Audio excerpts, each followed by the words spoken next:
안녕하세요. 한국전기 오유지입니다. 자, 이번 시간에는 4장 비정연파 회로에 대해서 이제 볼 건데요.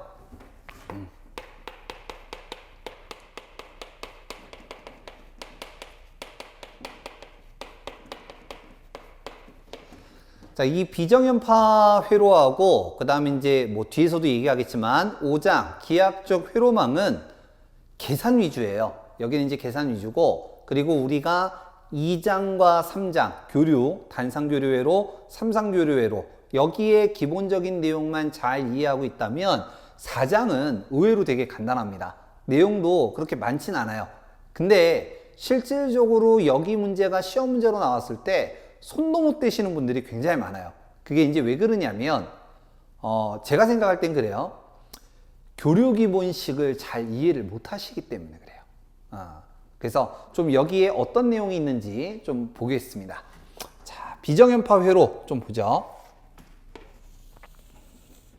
자, 시간 기준으로 0점에서부터 요러한 파형이 이제 나오면 우리는 이제 이걸 정연파라고 이제 하죠. 가장 기본이 된다라고 해서 기본파 또는 정연파 이렇게 이제 얘기를 하고, 뭐 여기에서 2고조파가 가면 뭐 요렇게 이제 그림을 그리고 3고조파가 뭐 간다 그러면은 뭐 이렇게 얘기를 하고 4고조파, 5고조파, 60고조파까지 동시에 흘러가는 것. 그래서 우리가 이거를 성분을 세 가지로 이제 해서 삼상에서 고조파 파트에서 영상분, 정상분, 역상분 이렇게 이제 구별을 했던 거예요. 자, 그러면 이 비정연파 회로라고 하는 건 뭐냐면 말 그대로 정연파가 아니다라는 뜻이에요. 아니다. 그러면 이 비정연파를 어떻게 해석을 가지고 이제 했냐면 0점에서부터 무수히 가는 파형을 시간대로, 시간을 기준으로 해서 얘네들을 다 쪼갠 다음에 이거를 각각에 대해서 평균값을 갖다가 계산을 한 거예요. 그래서 평균값을 계산한 다음 얘를 갖다가 점으로 쫙 연결을 해봤더니 대충 그리겠습니다. 뭐 이런 식으로 파형이 나오더라.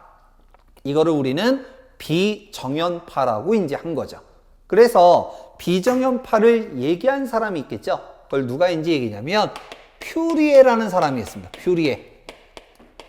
그래서 이렇게 이제 계산한 것을 퓨리의 급수 또는 퓨리의 분석 이렇게 이제 얘기를 하고, 원론적으로 이제 식을 가지고 이제 얘기를 할 때 직류가 빠졌네. 원론적으로 이제 식을 가지고 이제 얘기를 할 때 얘네들을 갖다가 각각에 대한 식을 갖다가 만들어서 나타내는 거를 우리는 비정연파라고 이제 불러요. 자, 그런데 그런 문제들은 난이도가 이제 높은 거죠. 그래서 여러분들이 이제 기억을 하셔야 되는 건 우리 이제 수업의 취지에 맞게 기본적인 거, 그리고 반드시 알아야 되는 거, 얘네들을 가지고 이제 할 건데, 자, 먼저 첫 번째, 비정연파는 누가 얘기했다? 퓨리라는 사람이 얘기했다. 알파벳으로 하면 뭐 F로 시작하겠죠. 자, 그 다음에 이제 두 번째, 이 퓨리라는 사람이 이 비정연파를 가지고 해석을 할 때 어떻게 얘기를 했냐면 비정연파 이꼬르 쌤쌤 비사인파라고도 이제 하죠. 정연파 이꼬를 기본파 이꼴 사인파라고 하잖아요. 그래서 비정연파, 비사인파. 얘는 크게 봤었을 때 시간에 따라 일정하게 가는 직류, 모든 파형의 가장 기본이 되는 기본파. 그리고 자, 우리나라 같은 경우는 60Hz 쓰니까 이거 몇 개 가요? 60개 가겠죠. 50Hz를 쓴다고 한다면 50개 가겠죠. 120개를 가면은 120Hz라면 120개가 나오겠죠. 그래서 몇 개의 고조파가 나오는지 모르니까 이걸 나머지를 그냥 고조파라고 이제 한 거예요. 그래서 비정연파는 직류, 기본파, 고조파를 합성한 것을 비정연파라고 한다라고 이제 정의를 한 거죠. 그리고 이거를 갖다가 계산을 할 때는 각각에 대한 위상의 값들이 다르기 때문에 이거를 그냥 실효값을 기준으로 해서 이거를 제곱, 합의, 제곱근으로 계산한 거를 비정연파 계산이라고 해요. 그래서 이렇게 이제 나타나는 게 비정연파의 가장 기본적인 내용이고요. 일단 이거를 그냥 같이 묶어서 이제 해도 되는데, 요거를 제가 시간을 좀 짤막짤막하게 만들기 위해서 영상을 지금부터 이제 두 개로 나눌 거예요. 일단 기본 문제를 갖다가 물어보는 거는 4-1장, 그 다음에 4-2장에는 이거 계산하는 거, 그 다음에 이제 세 번째에서는 이거를 이용해서 전력 계산하는 거, 그 다음에 이제 마지막으로 N고조파 공진과 외역률로 이제 나눠서 설명을 한번 해보도록 하겠습니다.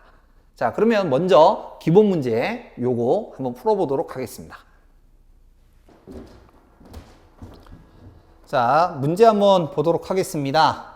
방금 설명한 것처럼 요 비정연파 문제를 세 가지로 이제 구별해서 할 거예요. 같이 묶어버리면 시간이 좀 오래 나오다 보니까 제가 이거를 세 개로 나눠서 문제풀이를 할 거고요. 자, 먼저 비정연파 말로 물어보는 기본 문제입니다. 1번. 다음은 비정연파 성분을 표시한 것이다. 가장 맞는 것은 어떻게 되느냐? 비정연파는 직류, 기본파, 고조파 이 세 가지 성분을 합한 거를 비정연파라고 한다라고 했죠. 다만 기본파하고 고조파하고 두 개 자리 이렇게 싹 바꿔놔갖고 헷갈리게 만들어 놓은 거죠. 산업기사에 이제 많이 나오는 문제니까 봐두시고 정답은 3번.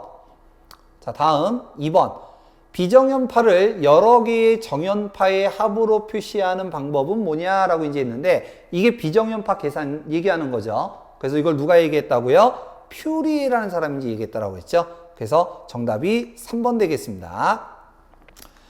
자, 다음 비정연파의 시료값은 어떻게 계산하느냐 이거 물어보는 문제예요. 이제 계산하고 이제 하는 것들은 이제 4-2장에서 문제풀이로 이제 설명을 드릴 건데 말로 물어본 거는 이제 이걸 얘기하는 거고, 자, 쉽게 얘기하면 이거죠.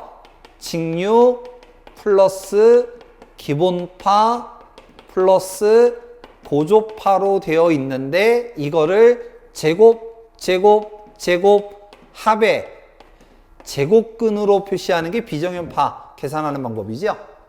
그래서 요거 찾아라. 정답 4번.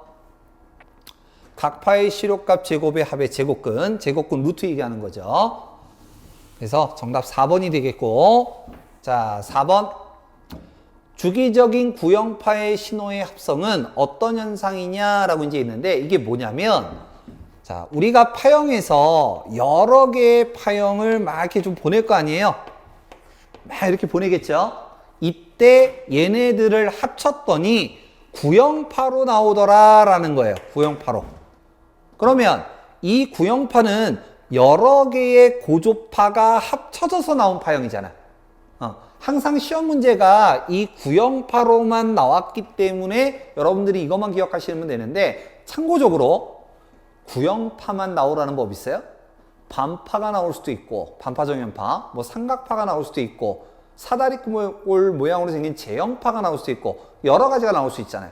근데 시험 문제는 항상 구형파만 나왔던 거고, 이 파형은 정확하게 얘기하면 여러 개의 고조파 성분이 합쳐진 거죠. 근데 고조파라는 단어 대신에 뭐가 나왔냐면 주파수라는 단어가 나온 거예요. 주파수. 고조파라는 단어 대신에. 그래서 무수히 많은 고조파 성분을 갖고 있기 때문에 합쳐져서 구형파가 나왔다. 이 얘기예요. 그래서 다 이제 말로는 조금 좀 어렵기는 한데 그냥 쉽게 얘기해서 3번하고 4번 문제는 제일 긴 거 찾으면 돼. 보기에서.